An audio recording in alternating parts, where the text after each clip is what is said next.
Dude, you got to figure this stuff out. You have access to all of our Google stuff. Yeah, but I don't know how to use it. It is what it is. You have That's it. have the body of a millennial, but the computer knowledge of a boomer. No. I have the computer knowledge of the greatest generation, the ones before the boomers. Tell this woman in her devil box. I can't find the Google. What is a .com? Oh, man. This is going to be good. This is the Always More podcast.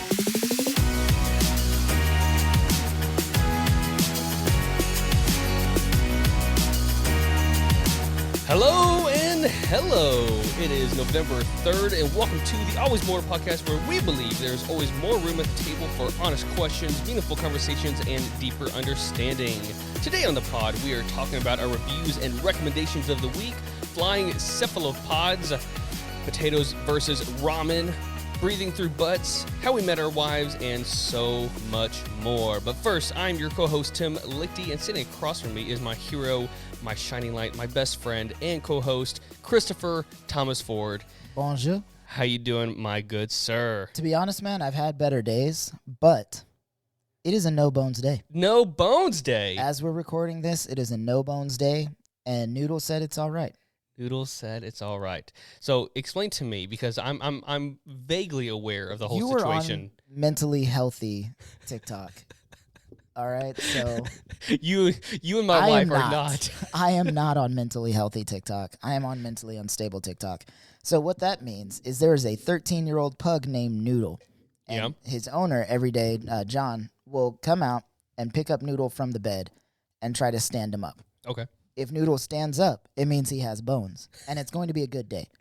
You can treat yourself. You can go buy the jet ski, go take someone out to dinner that you've never done, set up plans to move to a new country, do whatever you want. It's a bones day. Anything is possible.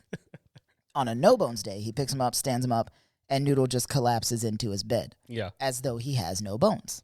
And on those days, it is okay to stay in bed, wear stretchy pants, not bother about anything, cancel plans.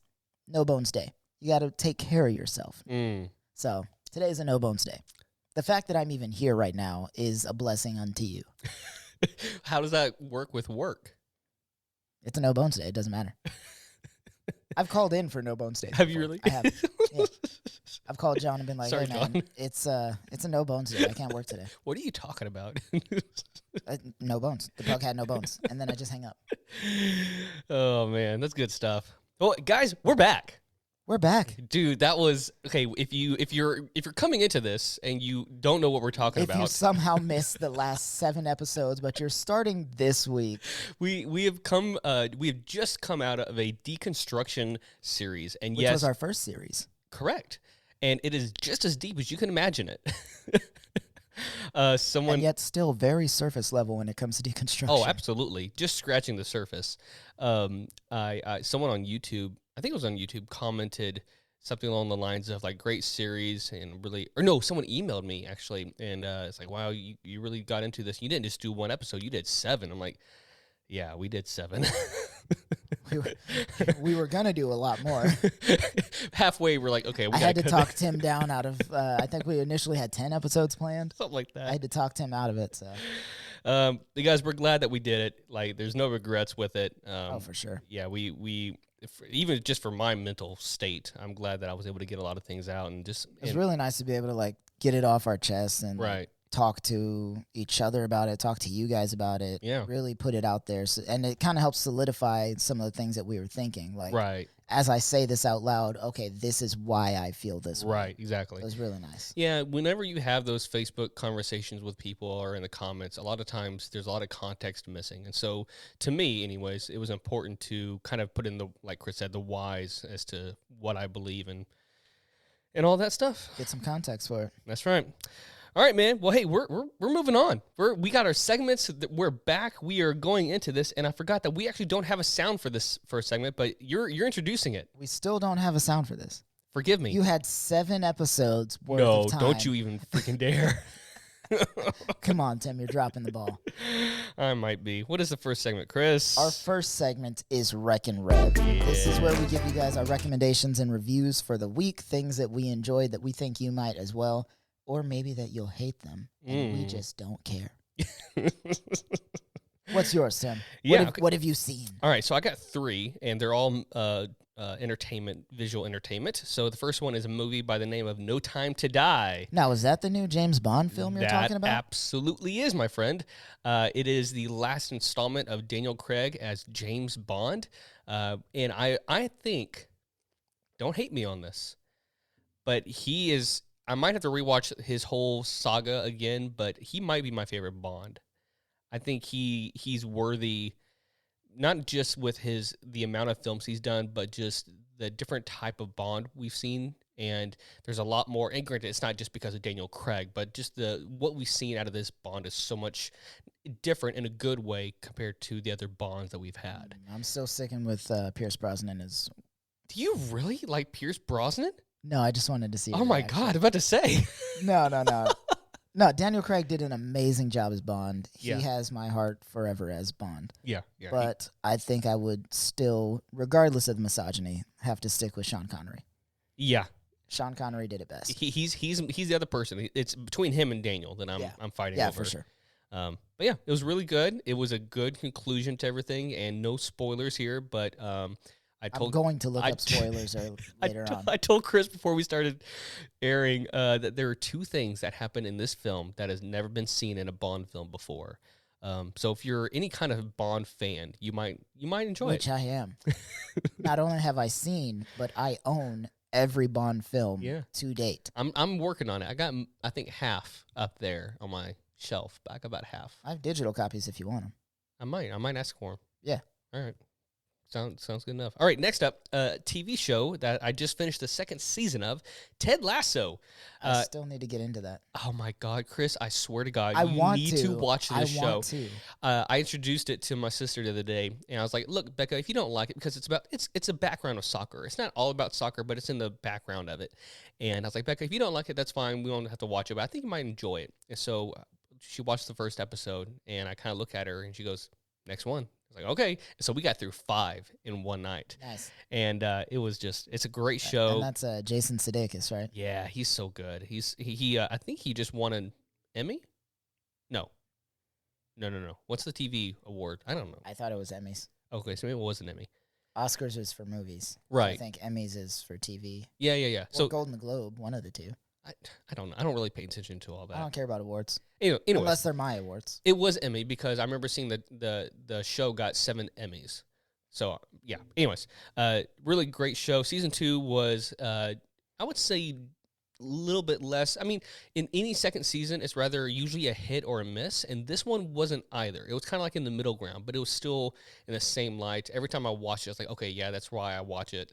So anyways, Ted Lasso, really good. And then last one, it's a film that I have had no context going into about, and that is Dune. Yeah? It was really good. I really enjoyed it. It's on my list. I have HBO Max. I'm going to watch it. I'm just waiting on Tyler to watch the old one before I watch the new one. Why? So he has context. But it's the same thing. Well, he's not going to read the book, but... Oh. Like, I read the book. I watched the old one. Oh, you read the book? Now I want to watch the new one and see how cool it is.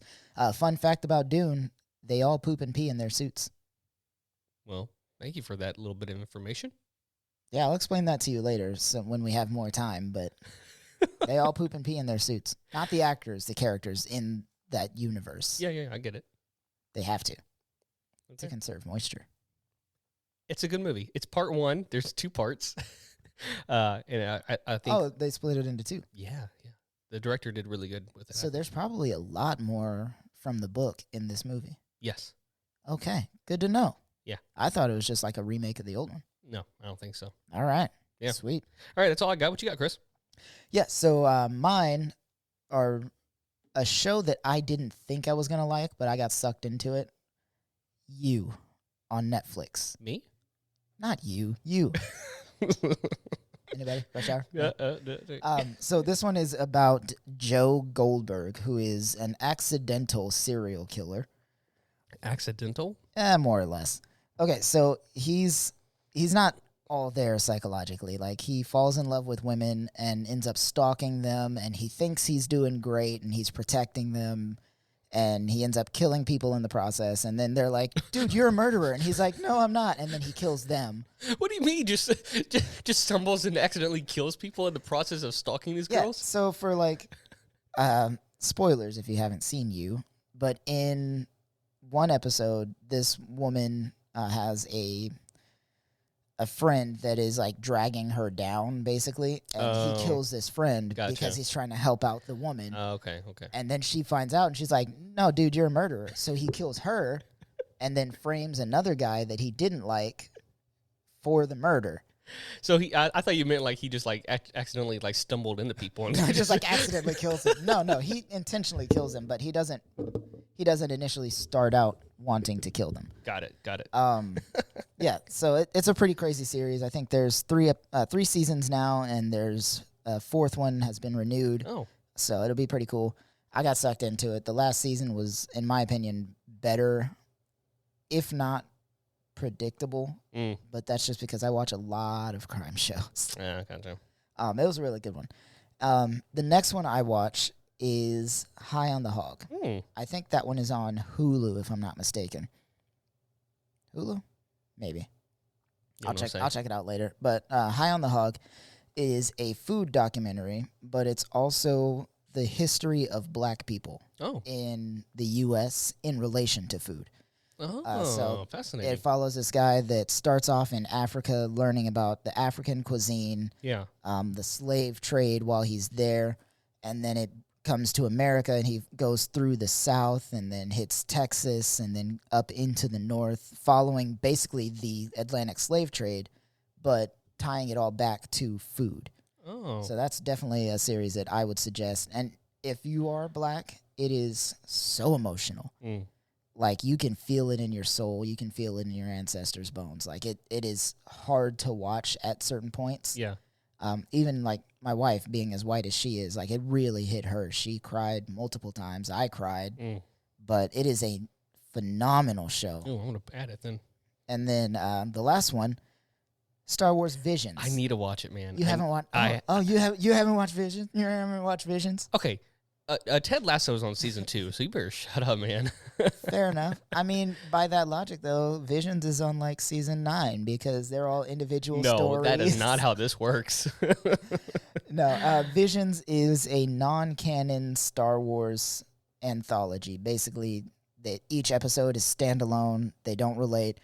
It's Star Wars meets anime. Yeah. Which is probably where I would live.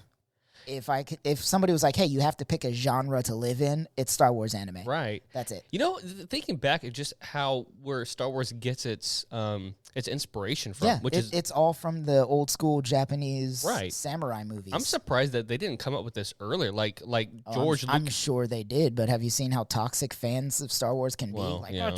It's too Asian influenced. Well, yeah. Have you done any research into the history of Star Wars? Yeah, I'm just like surprised George Lucas didn't decide to. I mean, granted, Clone Wars, like the original Clone Wars, had a little bit more of a style in that animation, but it was definitely. I'm just surprised they didn't come out with this earlier or something along those lines. But yeah, no, it was definitely a really cool series to watch, and it's done by different anime studios. So the style of anime is different from each episode. That's fascinating. So you get to see like the old school 90s and 80s anime style. You get to see like the newer like Naruto style of drawing. You get to see like the sketch drawings with like the very basic color palettes. It's a really cool setup. Neat. So definitely check that out. Those are our Rec and Revs for the week. Nice. All right. Well, moving on, we have another fun segment, and that is, I don't know who needed to hear this, but... I don't know who needed to hear this, but if you're going to criticize a video, a podcast, a TikTok, a creator of any kind for not doing something that you want to do, first, make sure to watch the whole freaking thing first. Because if you say, hey, I don't like how you tore everybody down and you didn't build anybody up, and then, like, that's the whole point of your thing, I don't know. We got that comment on a YouTube video during our deconstruction. Multiple comments. During our deconstruction series. It's like, oh, you're tearing everybody down for how they believe. Like, literally, our ending segment, though, for each individual episode was building people back up and making sure that it wasn't an attack on everybody. Right. Like, the whole point of this series was not to try to make people believe a new thing. It was just letting people know, hey, this is what we have deconstructed. Yeah. And so that might sound a little, and it was at parts a little sad and depressing in a manner, but the point wasn't to convince anyone of new things. It was just to let people know, hey, these are where we've landed now because we have taken apart what we have learned. Yeah. So. And then number 2 on that one, even if you watch the whole thing and they still don't do what you want, they're not obligated to do what you want. Creators can create whatever they want. Yeah. If you don't like it, move on. Move on. Watch something else. All right. I don't know who needed to hear this, but potatoes are cheaper than ramen, have more nutritional value, and will keep you fuller longer. Are you telling me that potatoes are cheaper than 17 cents per pack? I think by the pound. I would, by the pound for sure, because ramen weighs like 6 ounces if you stack a 12-pack together. Look, each potato is like a pound, but, I saw this online. It's like, if you're strapped for cash and need food, instead of trying ramen and noodles, buy a big bag of potatoes. There are so many ways of cooking them, and they're almost all delicious. Yeah, they're super versatile, and we always have potatoes at our house. Yeah, so. Yeah, just keep that in mind especially for all you young men out there who are now living alone and moved out of your parents' house and you're strapped for money and you need some kind of nutrition in your life and yet you're low on cash. Potatoes. Learn to cook a little bit. And not to be misogynist or misandrist, but it is mostly young men that don't know how to cook. I know this because I was one of them. That is one benefit to the patriarchy, that women are taught house things. Yeah. And so when they move out on their own, they know how to cook usually. Yeah. Not always, but usually. Yeah. All right. Well, we are moving on. Our next segment. Which is... What did I miss? Yes. Hey, you got the sound right. I had it ready. This is a part. Did you label them? I sure did. I love it. I was ready. This is a part of the show where we like to present to you some news that you probably didn't hear about. So I'm going to dive first into this, if you don't mind. Please do. Okay. So imagine this: you and some friends are having a good time, and you're drinking, and your friend has possibly had one too many. You ever been in a situation like that? No, I'm usually the friend that's had one too many. Okay, makes sense. And so he chooses to take a little moment to walk it off in the nearby woods. Well, the problem arises when your friend doesn't come back. You and your friends notify the authorities, and as authorities start a search and rescue mission, the locals join in. You all join together and search for a while, but things aren't looking good. You begin to become desperate and just start yelling out his name. And then all of a sudden, a random local search party volunteer goes, "Who are we looking for? I'm here."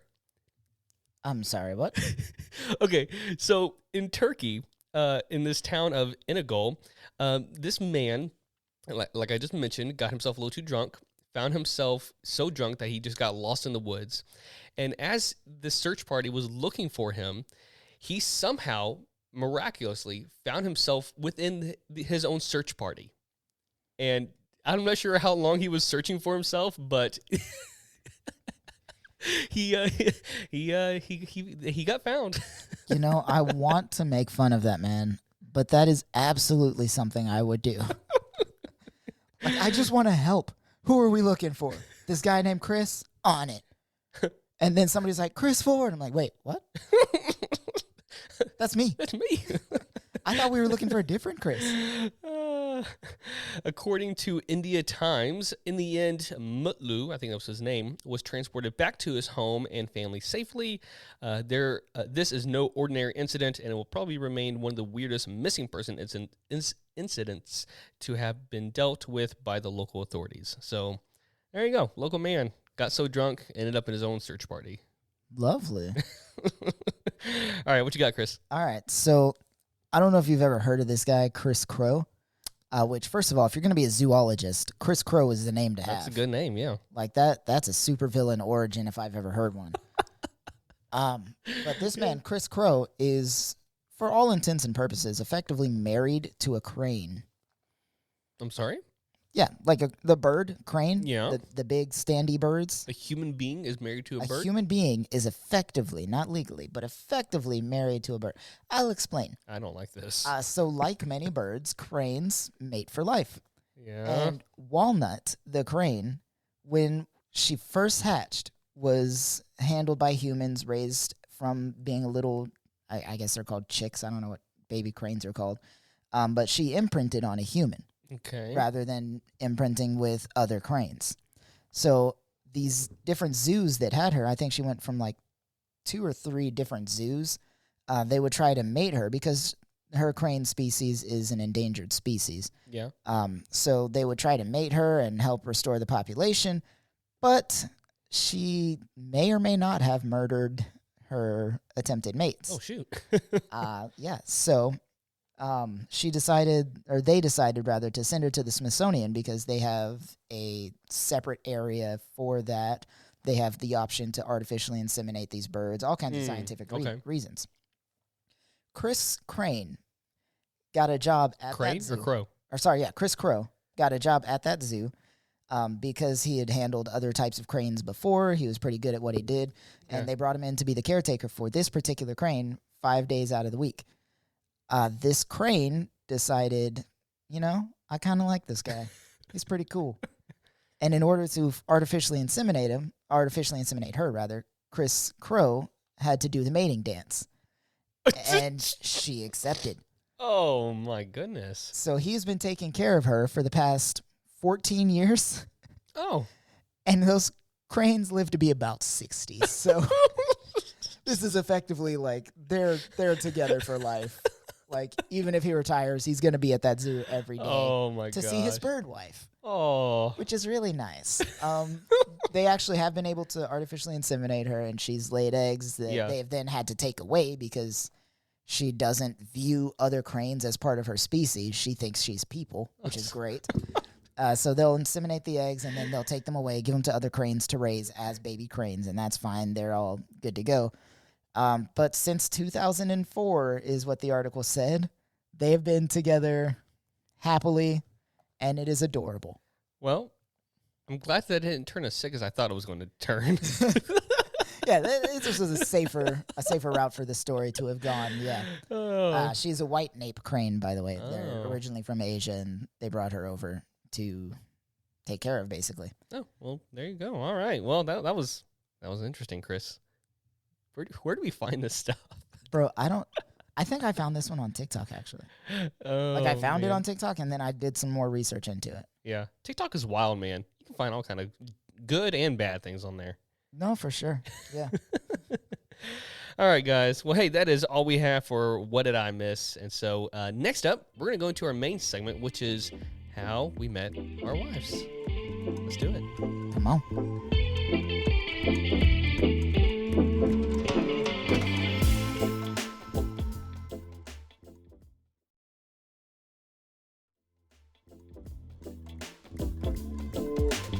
We are, for all intents and purposes anyway, back. Yeah, in some form or another. We didn't actually go anywhere. No. Basically, we just hit the button, and then we hit the button again, and we keep going. But for you guys, there's a delay.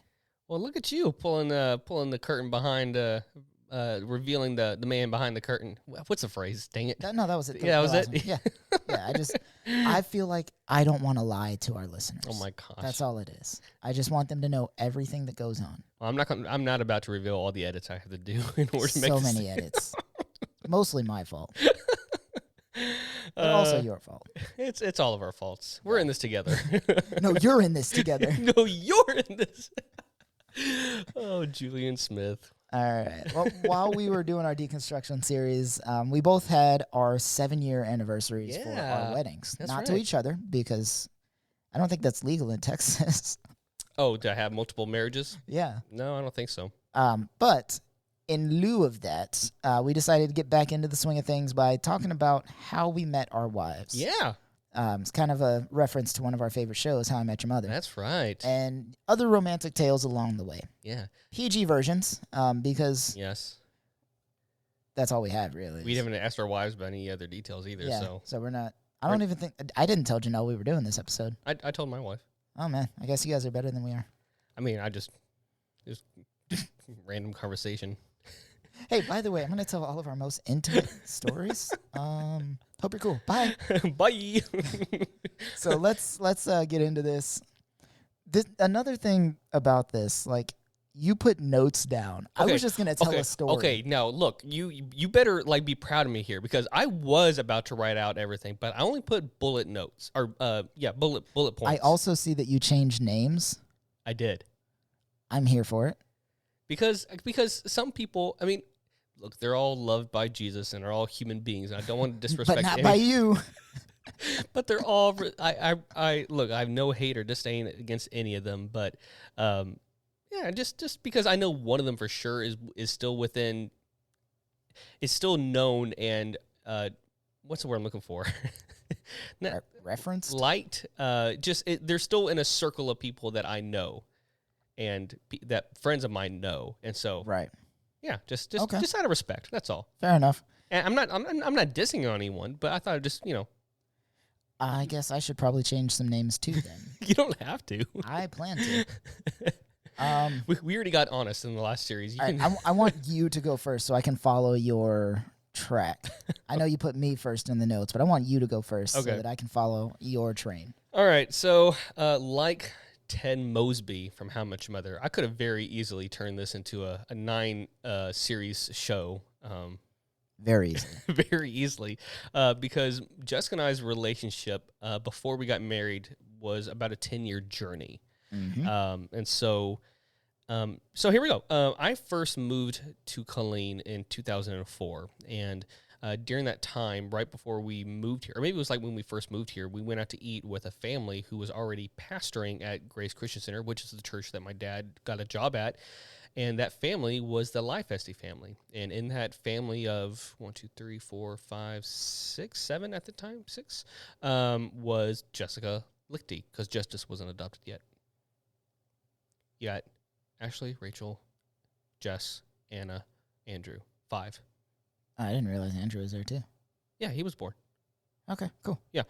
Right? Yeah. And I don't know. It doesn't matter. It doesn't matter. Anyways, and Jessica was there. We actually officially met. So that part of the story is really short. We met at this restaurant called Papa's Cafe in Harker Heights. They were the first family that I met, and that is a delicious restaurant. Don't get me wrong. I don't think I've been since. Do not look into the kitchen. Oh, okay. That's one of those places you just eat, you leave. It's good food. Don't ask questions. Okay. Moving on. Well, during that time, I do remember being, struck by her. I remember being attracted and just how beautiful she was. And I mean, granted, I was a 7th grade-year-old boy, and so, but I remember just really being attracted to her. And so, we went to the same youth group, obviously, and so I quickly kind of grew this crush on her. And I let it known pretty much to everyone, I think. You knew I had a crush on her, right? No. Are you sure? Because the next point is we went to a summer camp. And this was the only summer camp we all went to. I say no, but that's only because I have blocked out a large chunk of my childhood. So maybe I did. I don't know. I don't remember. So during the summer camp, again, I had a huge crush on Jessica, but she had no feelings towards me. In fact, she had so little feelings that she decided to get a summer camp boyfriend, which means that she got a boyfriend for 7 days that went to a completely different church in a completely different city, and just to spite me. Was it just to spite you, or was she just not interested and she liked this other guy enough to make him her son? Ask her. It was to spite me. Ouch.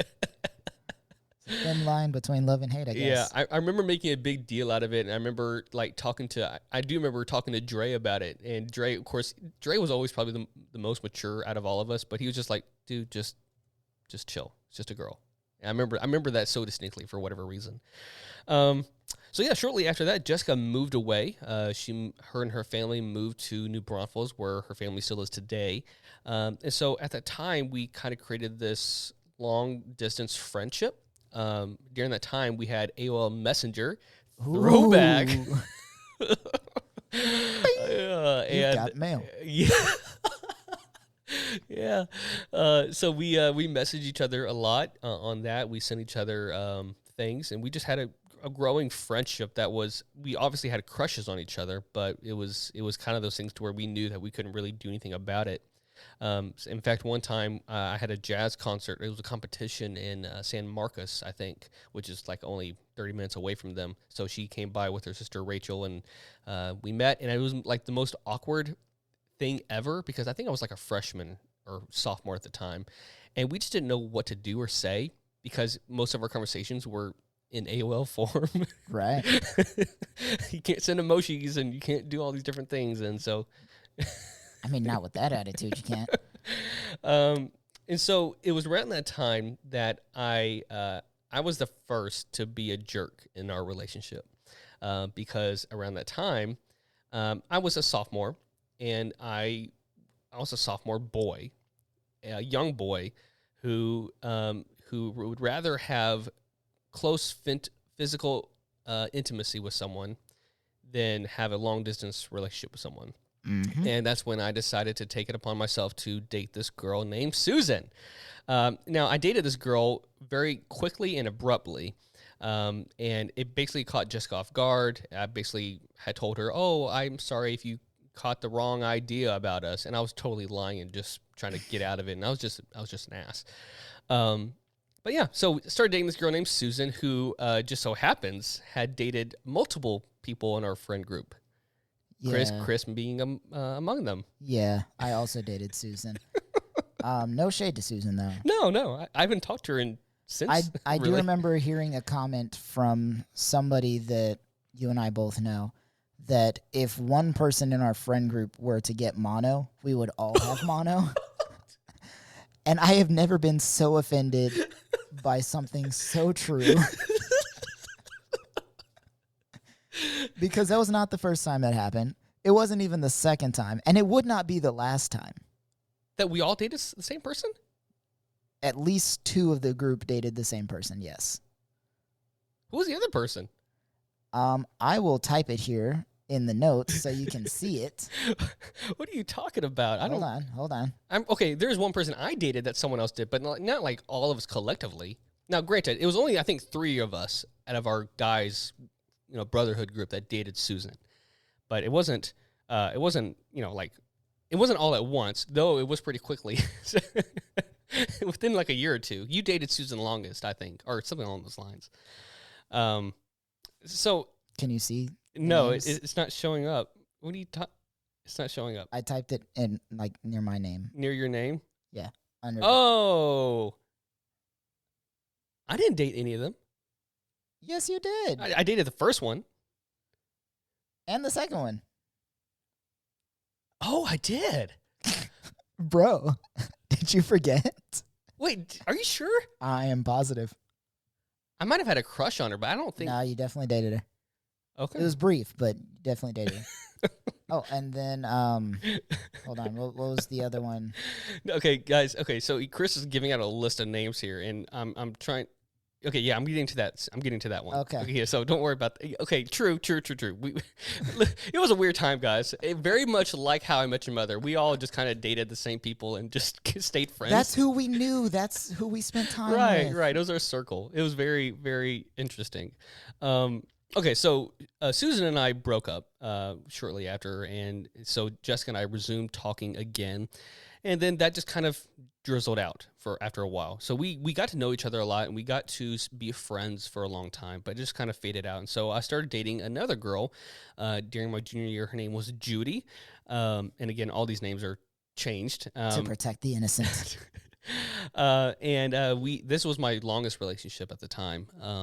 And it was fine. It was a somewhat healthy relationship, but there was signs that I was still definitely thinking and attracted to Jessica. One time, Jessica came to visit, And you know what? I'm going to save that story for later because it's going to be good for another segment. But long story short, I know that story. Yeah. Oh man, that's going to be funny. Long story short, I definitely still had feelings for Jessica, and I'm sure my ex knew about it. In fact, she very much did know about it. So we broke up. It was a really horrible breakup. We dated for a couple years. And then I dated another girl, which again, I'm going to save again for that other segment, but it's what you were mentioning earlier, Chris. And she was very much my rebound girlfriend after this other relationship. Which, to be fair, you were also her rebound boyfriend, weren't you? Yes. Yeah. So it was fine. You guys are rebounding each other. It's fine. I don't feel too bad about it. No shade. Okay, so after that, Jessica and I began talking again. And this time it was a lot more like, okay, we're definitely being romantic. We're definitely sharing things. I made mixed CDs. You made her a mixtape. I did. And vice versa. We actually did to each other. Don't, dude. It was great. I'm not knocking it. I still have them saved too. I'm not knocking it, man. I did the same thing with Janelle. That's how I got her to fall in love with me. I'll tell that story. Yeah. So I would send her things. She would send me things. And eventually, she was in Oklahoma at the time, actually. She was going to Rhema. And this was where So I went to go up to see her graduate. And that was actually the first time that I deliberately went on a date with her. We went to her graduation, and that night was actually the night that we shared our first kiss. It was at the doorstep of her grandmother's door, and luckily I didn't get the you know how like old school parents or grandparents would like flicker on the light outside to like, all right, time to leave, time to go. Didn't get that, but we shared our first kiss there. It was really great, and then the next morning we had our first date, and we went to wasn't that special. We went to IHOP. IHOP can be special. I mean, it was great. We had great food. I mean, if it was at IHOP, no, you didn't, but all right. So, yeah, that was our first kiss and our first date.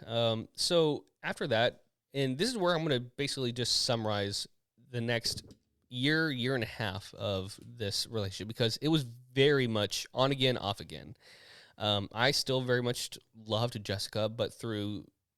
I'll blame it on both of us, because there were things that I did that were definitely red flags and things that she did that were not great either. And we both acknowledged that. So next year and a half, she moved back to Colleen, and I was desperate to be with her, and that was very much showing. And so I had to learn to, not be a desperate person and love myself kind of thing. And just a lot of other things that, again, I'm not going to get into all the weeds here. And that's fair. And so a lot of that happened, but once we kind of figured it out, once we are like, okay, yes, we definitely want to be with one another, I think 2 months later, we got engaged. Which was problematic for me, but, move on. It worked out. Guys, we've talked about this to each other, so it's not like we're about to fight about this, but then 6 months after that, we got married. And so, yeah, that's how I met, dated, and married my wife. All right. But see, that's the thing. It was a quick marriage, and granted, looking back, we probably could have dated and like been engaged a little bit longer. But at the same time, I defend that logic with we were in communication and knew each other very well, 10 years long at least. And so, but it is what it is. It is what it is. If that ain't the mantra of my life. Chris, how about you? How did you meet Janelle? All right, so picture it. Sicily, 1942. No, I'm just kidding. No, we actually met at church. This was after I had left Grace, which, come to find out later on, she had also attended Grace a few times. Yeah. And because Grace was like the biggest church in the city, and we had the biggest youth group. And definitely the hub.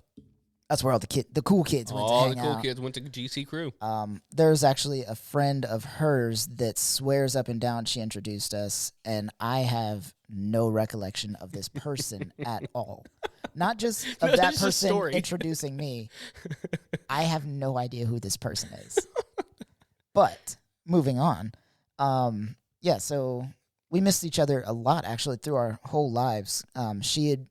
Her family is also military, and when my family was in Oklahoma, my family, not me, I was not born yet, they made friends with a family who, when my dad was stationed somewhere else, stayed there. That family was actually Janelle's babysitter. Oh. And then when we went to Fort Hood, her family moved to Fort Hood from another base, and her dad met some of my dad's soldiers and friends and things like that. Yeah. And we had just kept missing each other through our whole lives. So when my family left Grace, we started going to a church called Faith Point, Faith Temple at the time, and I made friends with this girl, Jordan, who is, as you all know, Janelle's sister. Yeah. So with me being friends with Jordan, we were just hanging out talking one day, and then her sister walked into the building. She was coming down the stairs. Oh, please tell me it was like the movies. Like, oh, it was exactly like the movies. Like, it was in slow motion. Yes. I saw her, and I was like, oh, my God. Who is this angel of a human being? And then she walked up, because obviously Jordan is her sister. She walked up to Jordan, and she said, hey, sorry I'm late. I was making lunch for everyone. And I was like, oh, man, she can cook. And then I was, while I was watching Star Wars, and I was like, oh my God, she loves Star Wars.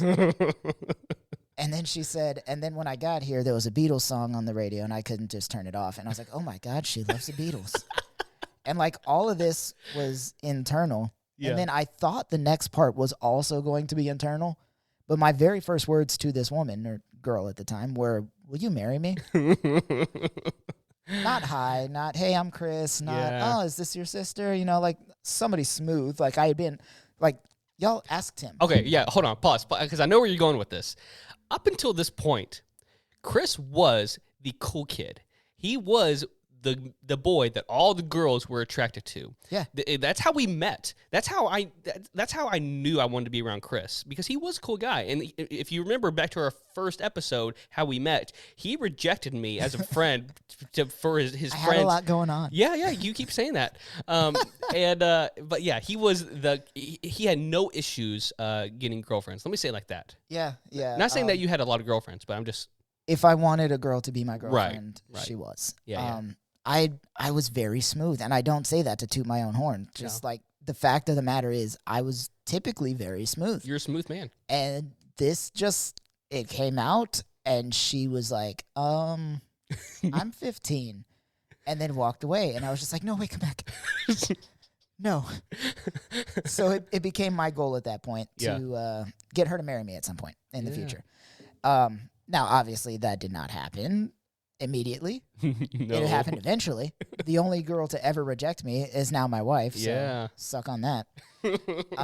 But moving on from there. So obviously we were both kids. I think I was 16 at the time. She was 15. Yeah, that's the math. So sorry. Between the time that I actually did end up dating her, I had dated a few girls in between that. Obviously because I think she was faking it, but she said she was genuinely not interested in me. Because I was the guy that all the girls liked, and Janelle wanted nothing to do with that. Yeah. So we were just friends. I would hang out with her and her friends, who obviously were also my friends, and I was just a flirty guy, so I flirted with everybody in the friend group. That's just who I was. And I dated a few other girls in between that time, and then eventually, some that I dated too, apparently. Yeah, some that Tim also dated. Eventually, I think it was her sophomore, maybe junior year, she started dating this guy. And McDouche? Yeah, that guy. So she started dating this guy, and that ended up being a long-term relationship. By this point in time, like I said, Janelle and I were pretty close friends. Yeah. So I had decided, no, I'm going to marry this girl. Whenever she's done with this guy, I know she's going to eventually break up with him. Yeah. It basically turned into Misery Business by Paramore. So I'm just like waiting for her to break up with this guy. I go off to college. I come back. I go off to my Disney internship. And when I come back from that, and I'm glossing over a lot of relationships. We kind of have to. Yeah. So I'm glossing over that. When I come back, the day I get back, I think I passed out at home. And then the next day, I went out with Janelle, her sister, and another friend, and I think one other friend, maybe. I don't remember. Yeah, one other friend. And she broke up with her boyfriend that night, mostly because he was stalking her, and it was really creepy. He threatened to fight me, which was also great because I had already beaten him once in a play fight, not a real fight. So she broke up with her boyfriend. A month later, actually, he is very quick to tell you that it was not even a month because it was 29 days, I think. Oh, 28 my days. gosh. I don't know. Yeah. But a month later, Janelle and I started dating. And then we dated for a year. I went to Master's Commission where we obviously had to break up. Came back, dated for a little bit longer, which we'll just consider all dating because I wasn't dating anybody else at the time. Yeah. Neither was she, for the record. And then we got engaged. We were engaged for a year, got married, and it's been bliss ever since. Yeah. So that is my love story with Janelle, obviously omitting some facts. Yeah.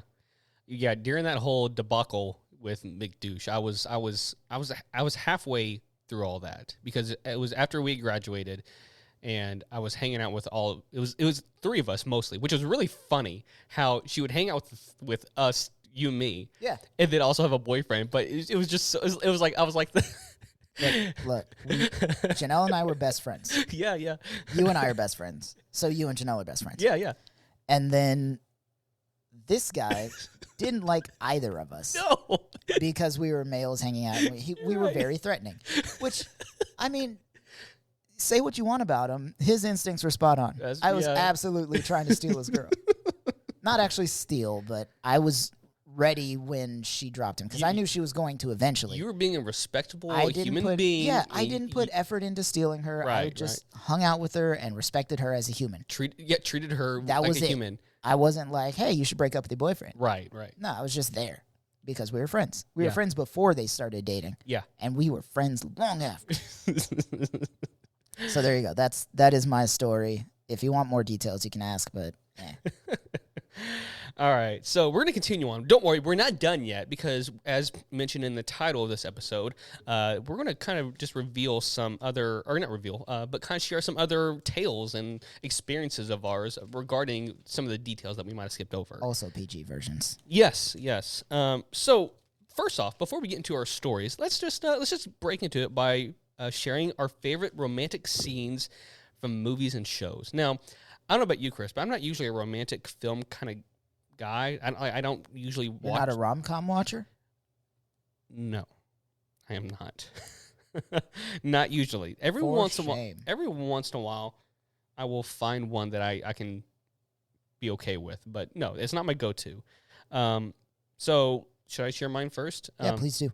Okay, so there are a few scenes, and most of them are from shows, and I think that reveals itself because I think, one of the great things about TV shows, and maybe there's a reason why I like romance better in TVs, better than in movies, is because you get to see a long-term thing. You get to experience more with a couple or whatever. You get the more like the details, the experiences, the mundane part of love, right? Which I think both of us really enjoy. Yeah, Not just the big romantic gestures, but also the relaxed. Like this is just us spending time together. Yeah. You don't see that in movies because they only have 2 hours to show you this whole love story. Right. Yeah. Jessica is one of our favorite things to do. Just spending time together is just going out to the movies. Like it's simple, and I wouldn't recommend it for like first dates. But Jessica and I love watching movies, and we have recently liked the same movies, and so we love just going out and like we'll spend a day at the theater if we can. So. Anyways, so my first one is this scene from How I Met Your Mother, which, of course, I have to mention that one. But it's this scene, and I think it's the last season, where Ted is, again, he hasn't met his wife yet, but they're at this hotel, and he hears his wife singing for the first time, but not knowing it's going to be his wife and everything. Yeah, because their rooms are like right next to each other, and right. he was on the balcony, and she had her little ukulele, and Now, I will say this. I didn't share this in my story, but you can definitely ask Chris and Janelle. But I was definitely how do I explain this? I was soppy. I was definitely longing for a relationship, and I was definitely the desperate. kids call that a simp nowadays. Okay. And I definitely wanted to have that. And at my young age, I felt like if I would turn 21 and wasn't married, that I was doomed to never marry for whatever reason. Which is probably like part of purity culture. Well, that's a very good point. Now that you say that, that's bringing up a lot of terrible memories and thoughts now. Wow. Yeah. You're welcome. Thank you. So during this time, a lot of the shows that I watched were acknowledging that part of me and that emotion. And this was definitely that show. And so during this scene, he hears this beautiful voice, and it's just one of those beautiful scenes where you can just tell he's already in love with a voice, and meant a lot to me. Another one, which is another show that Chris and I like, from this show called Scrubs. And it's at the very, very end of the whole series. And it's funny because it's just an imaginary thing. It's just in his head, but he's imagining what life could be in his future. And this song plays by Peter Gabriel. Well, it's a cover by Peter Gabriel called The Book of Love. And it's a beautiful song, and he's just imagining his future with his friends, with his best friends, and with his future wife and kids and everything. And I remember watching that before, I think, because it came out before Jessica and I got married, but just thinking about that and just basically bawling because, like, oh, that's what I want. Another memorable one, now that The Office is loved by everyone, is that scene from, I think it was the first or second episode. I think it was the second, where Jim obviously has a crush on Pam, but Pam doesn't have a crush on her or him. Well, she does, but she doesn't want to admit it. And she had just rested her head on him, even though he had a bad day up until that point. At the very end, when he's doing his headshot interview, he goes, yeah, not a bad day. It was just a reminder that sometimes just the simplest of things that from your significant other that can change everything about your day. And then last, from a movie, and this is one of the greatest payoffs in all moviedom, and that is the Cap and Peggy dance at the end of Endgame. You know, he ruined a lot of people's lives with that dance. Yeah, maybe. He created alternate timelines that had to be pruned. Or did it? Or maybe everything that maybe. Mm-hmm. I don't want to get into it. Don't ruin this for me. Trillions of people died, Tim. Oh, my God. Just so he could dance? Come on. Come on. That's me, though. What about you, man? All right. So, La Vie en Rose from How I Met Your Mother and Book of Love from Scrubs. Top tier. For sure. Yeah. I'll agree with you there. Some of my favorite, though, most of them are, like, animated. There's a scene in the show Futurama. Great show. Amazing show. Where Fry and Leela end up stuck. Time freezes for everybody but them. Oh, yeah. And they go on, like, all of the best dates. They walk across the ocean. They hold hands. They go to parks, and they play. They eat. It's like Ted's Super Date. Yeah.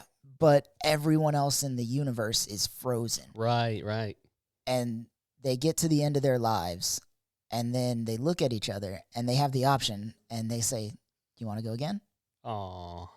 And they go back to when time wasn't frozen, and they continue with life with from time. That point, with time. And that was just, for me, it was such a great moment because I've been watching the show, obviously, from episode 1, Fry is, like, in love with Leela. Yeah. And it was just so cool to see them, like, get to do that together. I loved it. That's such a funny show. It's hilarious. It's really not weird. meant to be really romantic, but it was super romantic. Yeah. I love the idea of that. Secondly, also Book of Love, but not from Scrubs. Yeah. There is, it's actually Book of Life, but I call it the Book of Love because it's adorable. But there's a movie, it's on Disney Plus, called Book of Life with, it's kind of like a Day of the Dead type thing. Mm. And there's a character, Manolo, and he's been in love with this girl, Maria, since he was a little kid. I'm realizing there's a trend in the stuff that I like.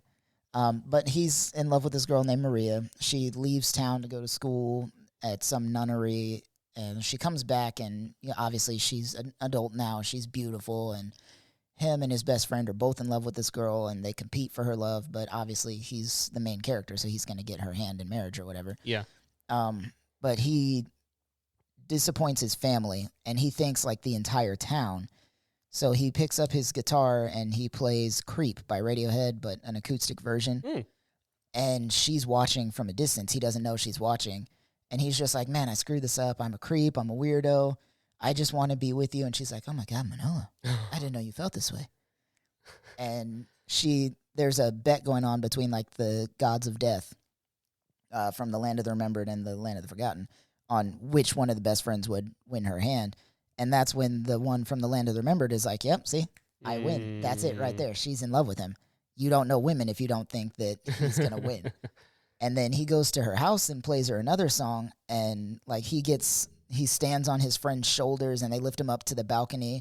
And she leans in for a kiss. And then she goes, did you think it'd be that easy? Oh. And he falls and everything is like, obviously they're just flirting back and forth. But it's super cute.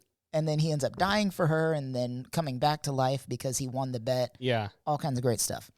The next one, which is incredibly sad, but still incredibly beautiful. And it was only like 11 minutes. It's probably the best 11 minutes, romantic minutes of all. And a lot of you already know what I'm talking about. Yeah, yeah. Carl and Ellie from Up. Yes, 100%. Like, hands down, I don't even have to explain myself on that one. That was just a beautiful love story, start to finish. Absolute favorite. And that's the trend I'm talking about. They're friends first and as their kids, and then they get older. And then the last one, actually honorable mention before I get to the last one, Corey and Topanga from Boy Meets World. Their entire love story is just great. Yeah.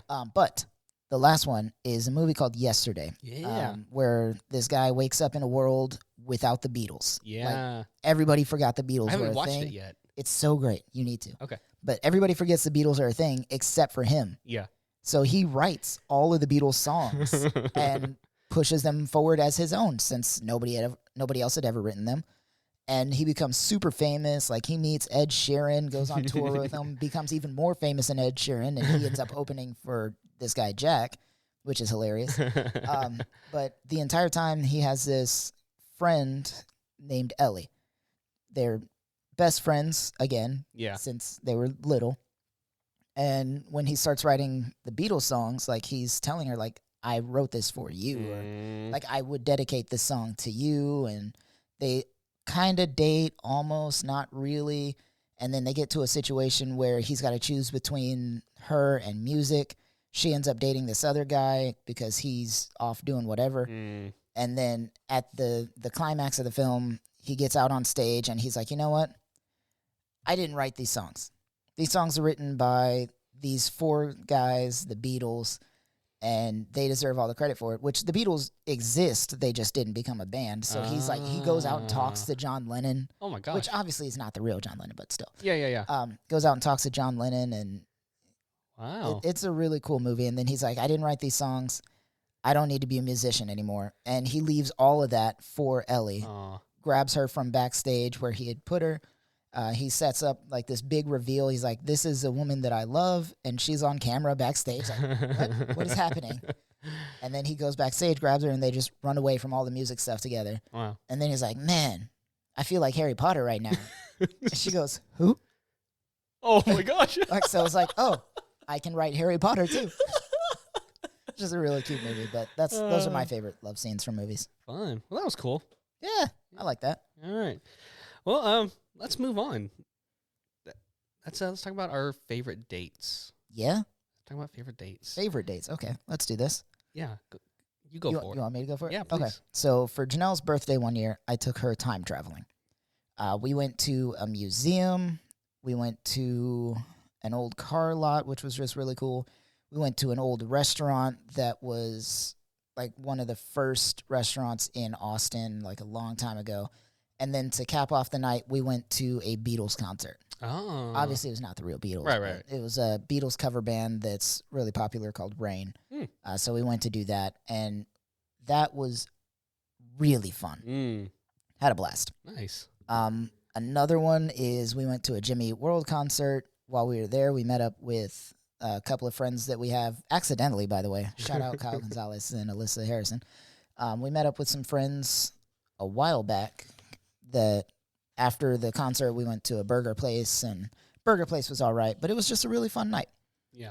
The next one was, and these are in no particular order, our anniversary date that we just had for our 7th anniversary. Oh, yeah. We went out to Austin, went shopping at like Whole Foods, and did a couple of fun things, and then we got a hotel room because we're married and we can do that. Sinners. I'm just kidding. But we got a hotel room. I had made dinner reservations, and then we were just like, you know what? Let's cancel our dinner reservations. Let's just go get tacos and a couple of drinks and chill at the hotel. Yes. And that is absolutely our vibe. So we did that. It was nice.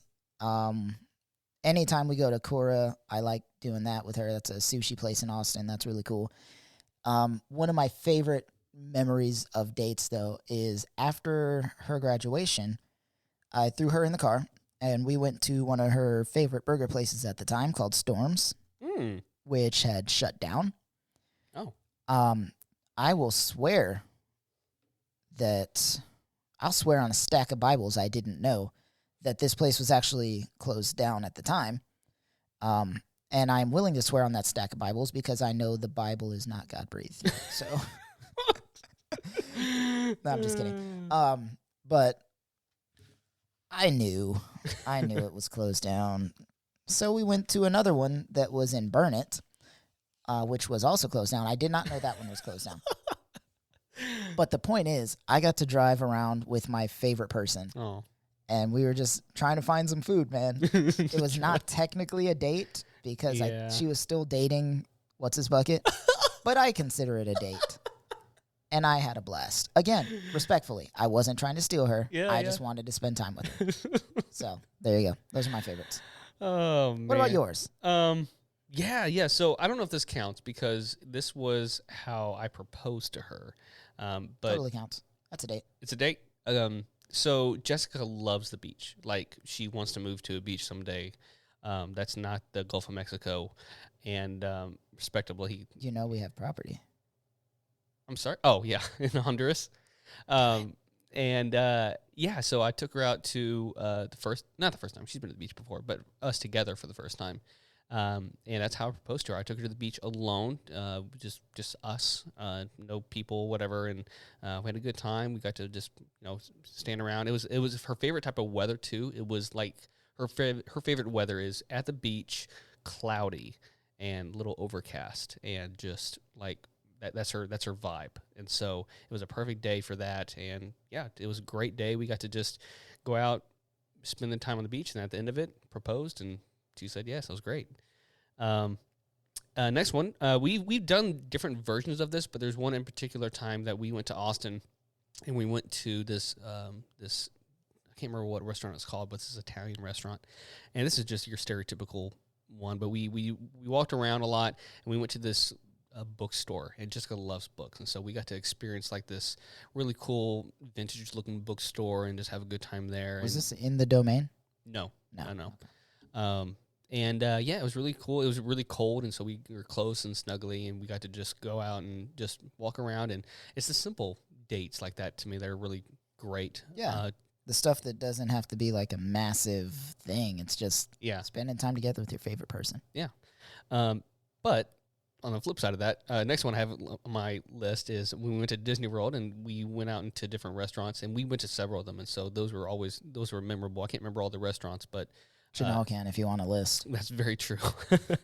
There was one time before we were engaged that I chose to take her out for a picnic, and at the time I had a truck, and so put down the bed and had everything laid out there, candle, food.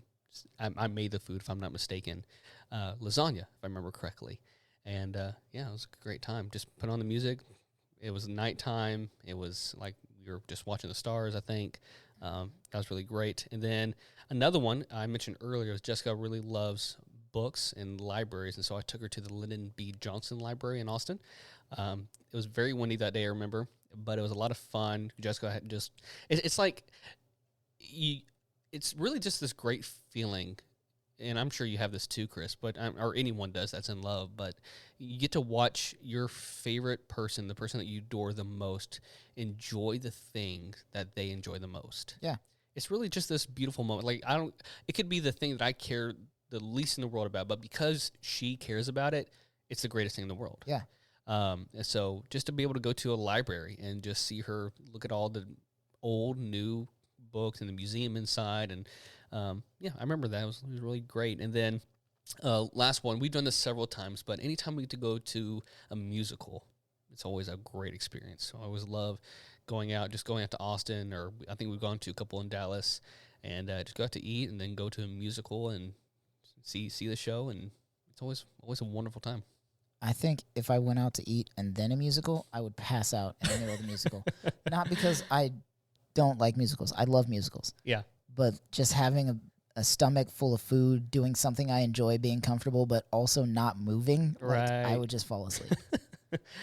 All right, so those were some of our favorite dates. On the flip side of that, let's talk about some of the worst dating moments that we've had. Let's do it. Chris, you go for it. Okay, so for those of you that know me, and for those of you that don't, I used to work at Disney World. Yeah. I don't speak for the brand or the company. But I dated, again, this is during the time that Janelle was still with her boyfriend. And I didn't have girlfriends, but I dated a few girls at Disney. We went on a couple of dates. Yeah. One time, I took this girl, we'll call her Marilyn, to obviously the park as a date because we both work there, so we get free entry. We went to, where did we end up going to eat? It doesn't matter. We went to some place to eat that was inside the park. Again, if you want a list of places I've been to eat, ask Janelle. I don't remember where I went. We went to one of the in-park restaurants, though. And while we were there, I had to run to the bathroom. I ran. I just went pee. It took like less than a minute. I came back out, and I could not find her. I had no idea where my date had gone. And I pull out my phone to text her and say, hey, where'd you go? Where you at? I'm looking for you. My phone was dead. Oh. So I waited outside of the bathroom for what had to be 15 minutes, 20 minutes, I don't know. It was at least 15 because I thought, maybe while I went in, she also went in. Oh, yeah, yeah. And I came out, and she was not there. So I waited. She never came out of the bathroom. I didn't know what happened until the next day. She thought I left. Oh. So she got really offended, and she left. Oh. I guess. You didn't tell her you went to the bathroom? No, I told her I went to the bathroom, but the restaurant we went to has 2 bathrooms equidistant. She went to this one to wait for me to come out. I went to this one over here. Gotcha. So she thought, I guess she had waited around for 15 minutes or so. We were just at the wrong bathroom. You guys were at the opposite sides, just waiting for each other. And this should be in a movie somewhere. Yeah. I'm sure it is, but that is a real thing that happened to me. I lost my date at Disney World. Waiting at the bathroom. We were both there, and Disney World is a huge place, all right? Yeah, Don't judge me. No judgment. That's funny. Yeah, so that happened, and we kept saying, we'll try again, and we never did. Just, yeah. Once that happens, it's over. I had no real interest, and I don't know if she did either, so it doesn't really matter. Another time, I was on a date with a girl that, obviously not my wife, because I've only had good dates with my wife, for the record. Mm. If anybody ever asks, that's the truth. Nice. I'm pretty sure. Anyway, doesn't matter. If I did have bad dates, I wouldn't tell you guys. Can't wait to see Janelle's comment. Yeah, right? But another time, I was going out with this girl, and I had set up a picnic and, trying to be romantic. I think this was in high school, towards the end of my high school career, maybe junior or sophomore year. No, it would have had to been junior. Yeah, junior year. Okay. Went on a picnic. We went to sit by the lake. It was really nice. I do not have picnic blankets. I just had a regular blanket. So, I lay out the blanket and everything, and we're eating. We're having a good old time. That lasts maybe 6-7 minutes. And? Immediately, she jumps up and starts running towards the water. And I think I have enough time to say, hey, and then immediately I have to jump up and run towards the water because we had sat this blanket on top of an ant pile. Oh. And the ants came through the blanket. They didn't even take the time to go around and come on top. They went through the blanket, and we were both covered in ants. Oh. Jeez. It was an awful situation that I wouldn't wish on anyone. Yeah, so that happened. Obviously ruined the date. Yeah. I just took her back home and we left the food and the blanket there. They won that battle. This is yours. You own this now. Like, there's no way I'm getting anything out of this situation. So that happened to me. Nice. All right. Okay, so these were not bad dates, but they were bad relationship moments. So this goes back to when I was dating Judy. And according to your notes anyway, Judy. Yeah. And again, we had been dating for a while, but it was kind of definitely obvious that I still had feelings for Jess. And so one time, Jessica comes into town to visit, and she, of course, Melissa is her best friend, and so she was visiting her mostly, but just saying hi to everyone. So I knew she was coming in, and I knew that I had to play it cool. Like, I had to play kind of cold shoulder to Jess just to make sure that my girlfriend wasn't going to be offended or, have any thoughts like that. Right, as one does. Right. And so I play it cool. I say hello to Jess, and I can't remember if I gave her like a side hug or something, but just the Christian side. Right. Just the respectable, like, hey, good to see you, she's a friend kind of thing. And I remember I knew Judy was thinking about it because I remember that night after we went home, we were talking on the phone, and Judy was saying something along the lines of, I can't remember what she said, but basically acknowledging that, and I'm probably butchering this because, again, this was 10 years ago, but basically acknowledging that I didn't seem off, if that makes sense. Like, everything was normal. And so... everything is fine. Yeah. This is all good. Yeah. And so the conversation goes on, and we're talking for a long time, and I'm getting sleepy. So I'm going to blame this on that, too. Nope. I will not allow you to blame this on that. And so it's getting towards the end of the night, and we're saying goodbye. And, at this point in our relationship, we were saying, I love you. And so she had said first, I love you, Tim. And then I said, I love you too, Jess. And at that moment, I just went, oh, shit.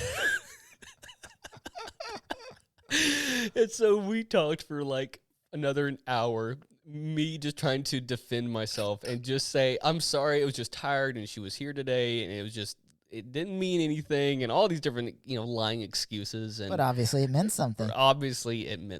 And so, that was a fun memory, fail of mine. And then another one, and this is just a synopsis, or not a synopsis, but this is just a general rule, is dating the same girl that your bros have dated. It's just, going back to it, I mean, unless you know that you know that you know it's like real, just don't. We were in high school at the time, and obviously we were raised in purity culture, so it's not like we were having sex, which I'm sure complicates it even more. But it was still awkward and weird sometimes. Yeah. So I mentioned earlier Susan. She had dated Chris and did she date Val? Oh, yeah. Yeah, that's who that person was. Dre, if I remember correctly, didn't date anyone, which granted... No, he didn't. He wasn't allowed to. But also, it seemed like he didn't want to either. Yeah, exactly. He deliberately stayed out of all that mess, which smart, good on him. Smart man. Yeah, he avoided a lot of struggle, and now he's married or engaged, I think. Yeah, and has a baby on the way. Yeah. And dude, I miss him. We need to call him up. So, anyways, okay. So this next time, this is a short story, but a few years later, this was after Judy. And this was my rebound, and I don't mean to make that sound bad, because I think like Chris said, I was her rebound boyfriend too, I think. But one of our friends was dating this girl named Do we have an hold on, Angelica? Angelica, that's the name. and they had dated for a while. And granted, our friend of ours was a bit odd. I'll say it like that. A little bit. And so I hung out with him though, and we talked a lot. And at the time, his girlfriend Angelica, she was nice and sweet and everything, but then they broke up. And then this was after I had broken up with Judy, and I was just like, why not?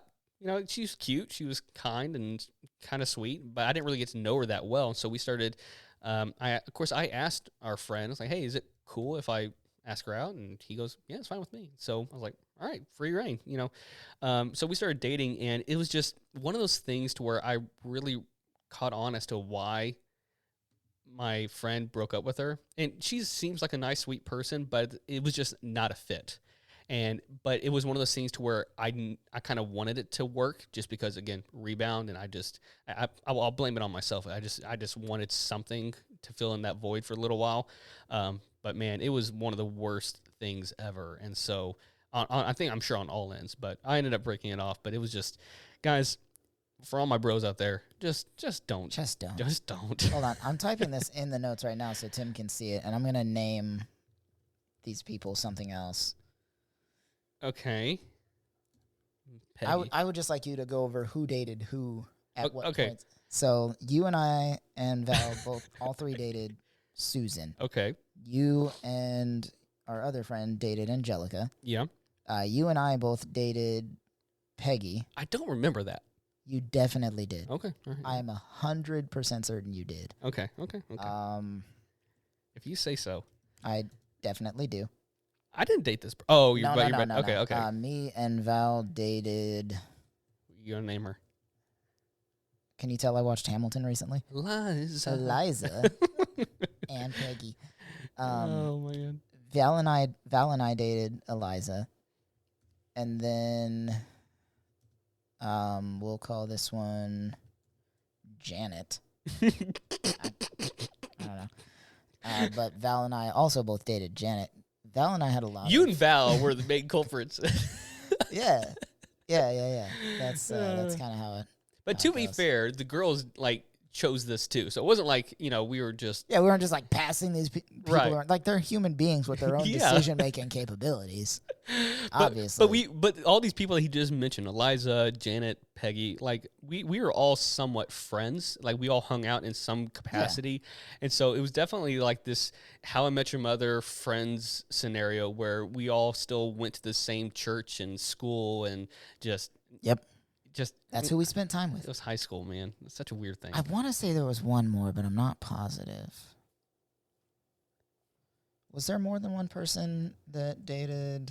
I don't think so. I didn't. I don't know. Maybe. We'll skip it. Okay. I think, though, that'll bring us to the end of our main segment. We are just about out of here, but don't go away. We have so much more for you guys to laugh at us about. Yes, fun stuff. All right.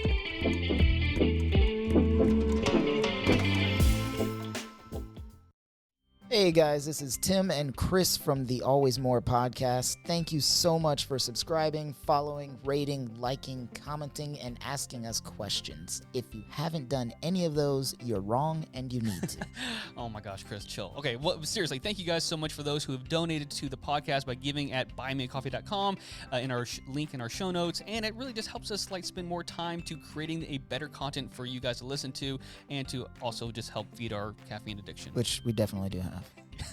It's actually a real problem for us. It is. It's destroying our families. It's horrible. Anyway, guys, thank you so much. Back to the show.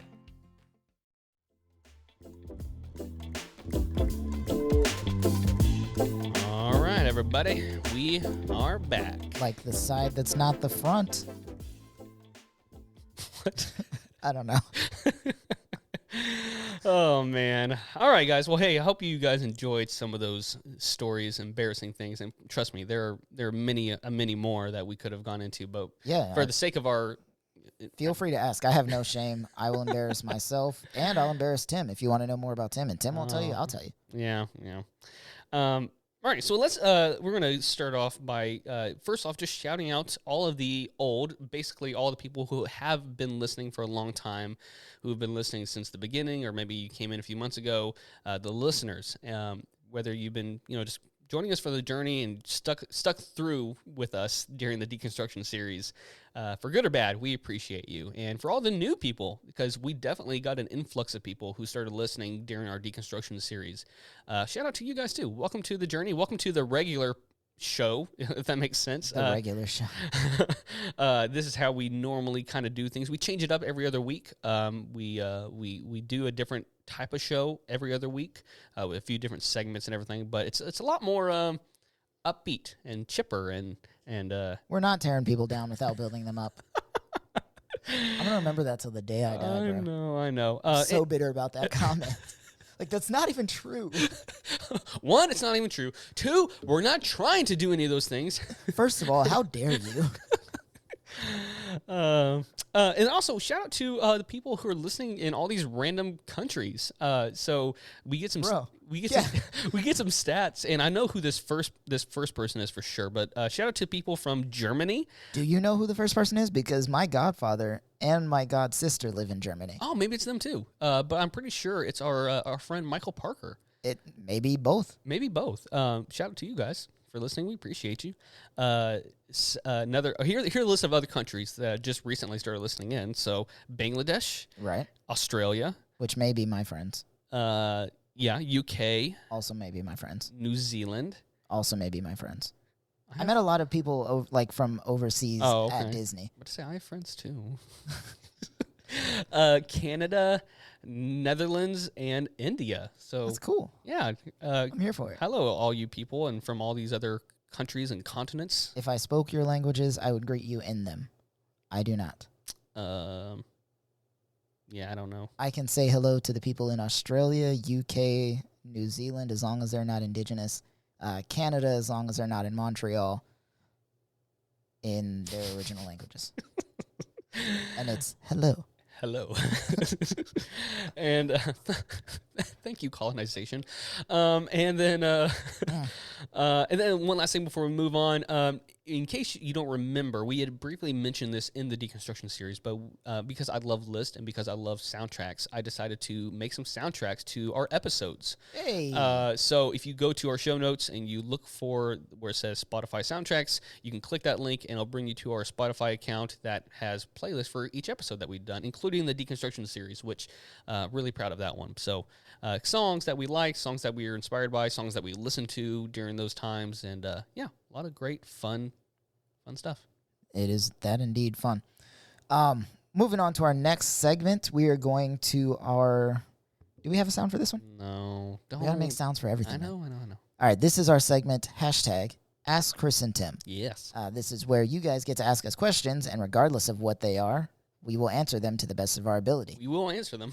On your Facebook posts and Twitters and Instagrams and hashtags and TikToks. #AskChrisAndTim. Ask us a question. We'll do our best to answer it. Yeah. This first one comes from Fernando. It's fun to say. It is a fun name. Batman versus Iron Man. 1 month to train and analyze the other. Who wins? Okay, so I've been thinking about this one, and it's really hard because... No, it's not. Yes, it is. It's not. Because you also have to analyze, is this the Iron Man and Batmans of the movies or from the comics? Because from the movies, I'm giving it to Iron Man straight up. Iron Man is smarter than any of the Batmans I've seen in the movies. Yes. Comics, I might give a slight edge to Batman. Nope. I might give a slight... Nope. You think it's Batman or you think it's Iron Man? No, I think it's Iron Man. Oh, really? 100%. Comics or movies, regardless. Wow. Doesn't matter. Any universe. And here's why. The simple fact that Iron Man is not above pulling a gun and shooting Batman in the face. That's a good point. Iron Man knows that Wayne Manor has a pretty large property. Yeah. And he can just drop a missile on it. Blow everyone up, send a robot to scan it and make sure he's dead. And if he's just like injured and like his back is broken, but he could, work out the way he did when Bane broke his back. Right. Just bam. Game over. Batman doesn't kill. Iron Man does. Therefore, Iron Man gets the win. Well, even then, just thinking about the smarts of them both. Granted, if you look at the comics, Batman is more of a detective, but Iron Man is just, nanotechnology alone just by far, I think, outweighs anything that Batman has really done. I'm sure I'm going to hear from some Batman fans oh, well, he beat Superman or did. I'm like, yeah, but the writers just cheated around the system.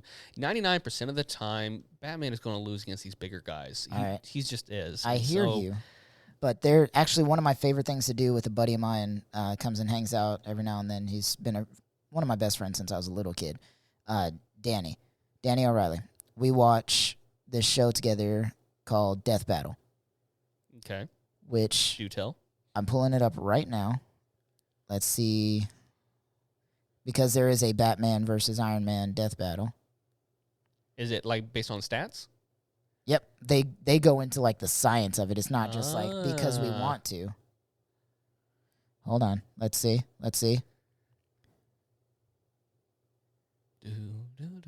I can't tell which one that was. I need to watch the whole thing. Uh-oh. Are they saying Iron Man lost? I don't believe it. They are. No, I'm sorry. Look, I'm sure there's Batman comics that I'm missing, but I don't. Dude. Oh, no. Tony Stark. Okay, no. Yeah, Iron Man won. Okay, I'm about to say. Yeah. Tony Stark is just, he used the Iron Man suit to basically nuclear meltdown near Batman and got out of the suit. The suit exploded and he won. There you go. So, boom. Yeah, and that's just the thing. He like, even if you're like, oh well, Batman can just throw an EMP. I'm like, dude, he's thought of that.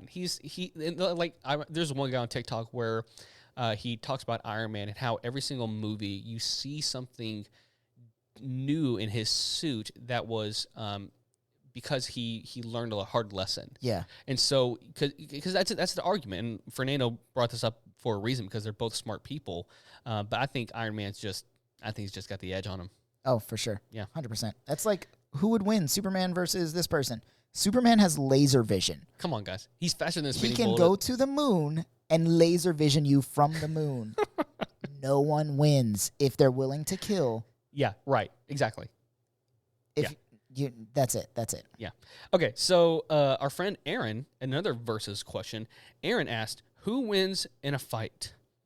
Lightsaber, Force, whatever. Ahsoka or Luke? You can use certain points in time or say when they're at their strongest. I'm going to say peak.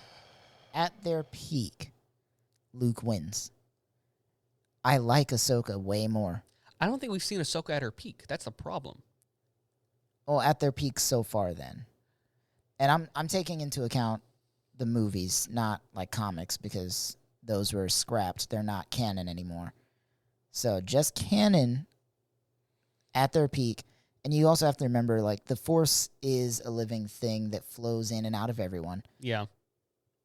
The Jedis were able to tap into the Force, and each Jedi is allowed to tap in more or less based on their own abilities, but the Force is a finite thing. Luke didn't have to share the Force with any other Jedi because they were all dead. Well, okay, so here's my thing is, and a lot of people got upset about Rey, which is I'll blame mostly misogyny, but they complained about Rey's time to become so powerful, and I'm thinking Luke did the same exact thing. He was just, him and Rey both were very powerful in the Force early on, and Anakin for that matter. Yeah, they didn't need a lot of training to be very powerful. Also, on top of that, Leia trained Rey. Well, Luke had to figure it out himself. Well, he had Yoda. Kinda. But my point is that they didn't require training to be very powerful.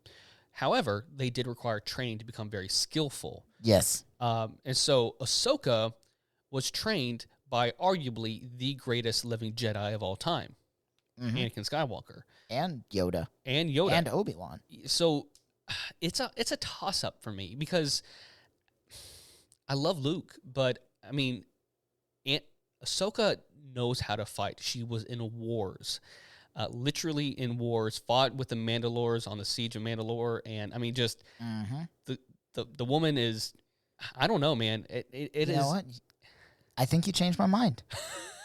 Like I said, I love Ahsoka. Yeah. I want to give it to her, but I think Luke was intentionally written as the most powerful Jedi. And that's the thing. It's like if you're, but if it's skill versus power.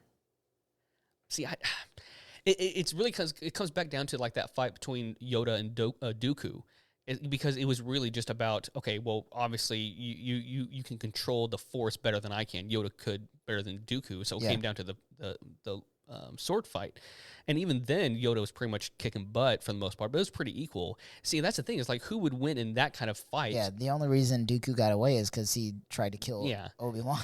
So. Man, that's a hard one. Luke is obviously, I think, more powerful than Ahsoka. I'll definitely give him that.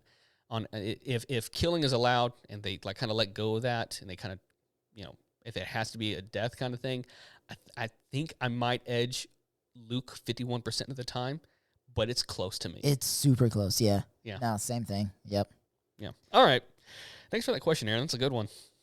All right. Last one actually comes from my wife, Janelle.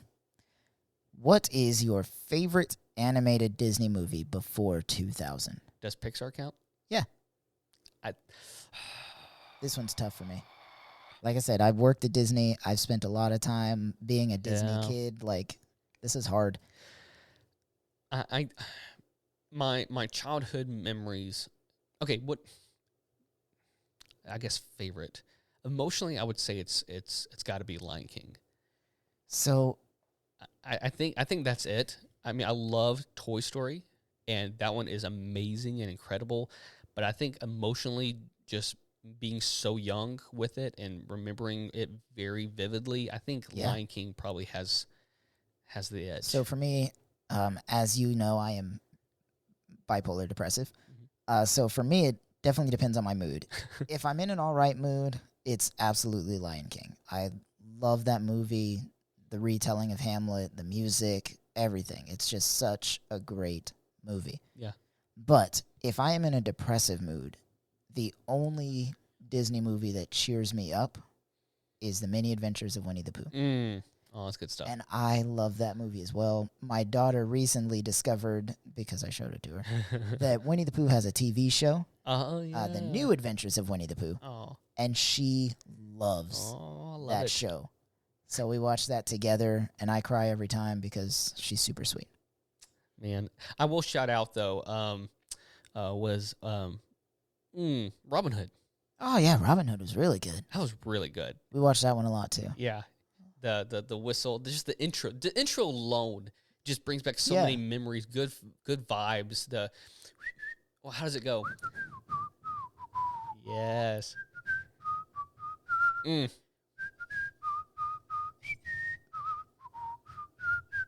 Just hits right there. Just hits right there. And then the... Yes. Dude, that movie's so underrated. It's so good. It's so good. All right. Oh, man. Moving on to our next segment. This one is Things I Learned from the Internet. Turtles can breathe through their butts. I knew that.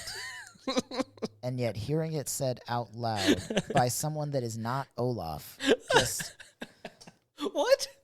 Olaf says that? Yeah, have you not seen Frozen 2? I have, but I don't remember that. Yeah, there's a scene where I think it's Elsa is like, Olaf, what's that thing you say? And he goes, you mean my theory about how advancing technology is both our savior and our doom? No, the other thing. Turtles can breathe through their butts? No, the other thing. No, I don't remember that, man. Well, I learned for the first time the other day that some aquatic turtles that live in colder environments had the ability to not only breathe through their nose and their mouth, but they can also absorb oxygen through their butts through a process called cloacal respiration? Cloacal? I don't know, but do you think it stinks? Like the butt air is worse than breathing through your mouth? Well, considering that I don't think there's any kind of receptors I guess they're not like smelling it, you're right. But I mean, like, is the quality worse? I don't. Like, do they prefer one over the other? They said it's done through hibernation, and so I think they're just sleeping mostly. And how does this relate to butt drinking? You mean butt breathing? No, butt drinking. What are you talking about? Have you never heard of people that, like, they'll put a beer in their butts and it gets you drunk faster? I don't think it has any relation. All right. If you say so. But You're the one that did the subject. Yeah, so some aquatic turtles can breathe through their butts, which leads to the question. I mean, we have to ask it. Would you do it? I mean, if I could breathe through my butt, would I do it? Yeah. Absolutely not. No? I know what goes on down there. Absolutely not. I mean, life or death situation. I would rather die. Okay, Chris, you go. All right. So squids can fly. No. Like water squids, they can fly. Prove it. Yeah. So there's a species of oceanic squid that can fly more than 30 meters. That's roughly 100 feet through the air at speeds faster than Usain Bolt. Oh, my God. If it wants to escape a predator. This was done by Japanese researchers. So there's the squid is the neon flying squid.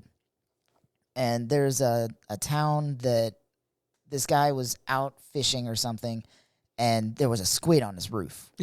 Like he heard a boom, and then went out and checked the roof of the boat. There was a squid. So he's like, oh, that's weird. And throws it back in the water. A couple minutes later, another one. Boom. Is that bird dropping it? Different squid. And he throws it back in the water. He's like, what is going on? And like this entire fishing trip, this keeps happening to him. So he goes back. He's like, guys, squid can fly. They're like landing on my roof. I don't know what's going on. And everybody's like, nah. But it keeps happening to multiple people. So finally, Japanese researchers did a study to figure out what was going on in the area. Turns out these squid were like launching themselves out of the water, and not just like dolphins where they like shoot up and then they're back in the water. Like they were launching themselves out and then going horizontal and flying. So Buzz Lightyear style, falling with style. Yes and no. They weren't just like on a downward angle. They were also like catching wind and going up. Right. So like gliding. They were like gliding through the air. Huh. So it turns out that the neon flying squid can propel itself out of the ocean by shooting a jet of water at high pressure from its head. And then using its fins to glide about 11.2 meters per second. Wow. So once they shoot the water out, they glide by spreading their fins and their arms, and they kind of have that like flying squirrel type thing going on. And then they land back in the water. They basically just do this to escape from predators. Right. But the physicality of all squids shows that they can technically do the same thing theoretically. What do you mean? Oh, like any squid can do that, not just the neon. They just haven't learned how to do it yet. They may know how, they just don't because they don't need to. Other squids have defense mechanisms and ink and things like that. The neon flying squid specifically just shoots water out, launches out of the water, and it's gone. But could you imagine? I know where you're going with this. A colossal squid. Yes. Just like you live in a beach town. You're just having a good old time, you know, just living your life, getting some ice cream at the little soda shop down by the road.